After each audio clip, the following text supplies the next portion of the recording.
আইনজীবীদের মাধ্যমে ইনকিলাব মঞ্চে নারাজি দেওয়া হয়েছে।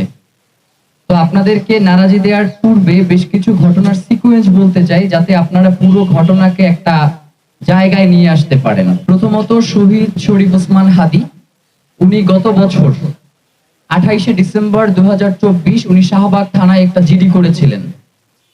সেই জিডিতে উনি উল্লেখ করেছিলেন যে উনি জীবনের নিরাপত্তাহীনতায় ভুগছেন এবং দেশে বিদেশে বিভিন্ন নাম্বার দিয়ে তাকে হত্যার হুমকি দেওয়া হচ্ছে। ওসমান হাদী হত্যার পরে আমরা ইনকিলাব মঞ্চের টিম শাহবাগ থানায় যোগাযোগ করেছিলাম জিডির ব্যাপারে।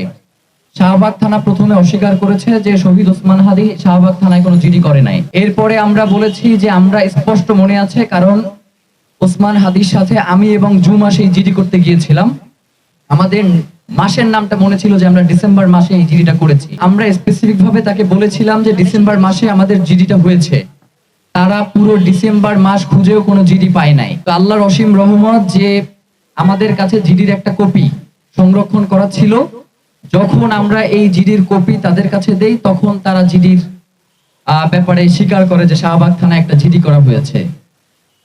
মানে এই ব্যাপারটাকে একটু চিন্তা করেন যে শাহবাগ থানায় একজন শহীদ একটা জিডি করেছিলেন, মৃত্যুর পর তার দায় এড়ানোর জন্য তারা এই ব্যাপারটাকে অস্বীকার করে। এই জিডিতে আমাদের ভেতরের একজন ভাই, তার একটা নাম্বার ঢুকে গেছিল ভুলক্রমে এই জিডিতে।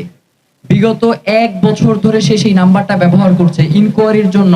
আজ পর্যন্ত শাহবাগ থানা থেকে ওই নাম্বারে একটা ফোন দেয়া হয় নাই। মানে শাহবাগ থানা শুধুমাত্র এই জিডিটা গ্রহণ করেছে, পরবর্তী কোনো ধরনের সে পদক্ষেপই গ্রহণ করে নাই। তাহলে তো অন্তত জিডিতে যে নাম্বারটা আছে সেটা তো তারা যাচাই করত।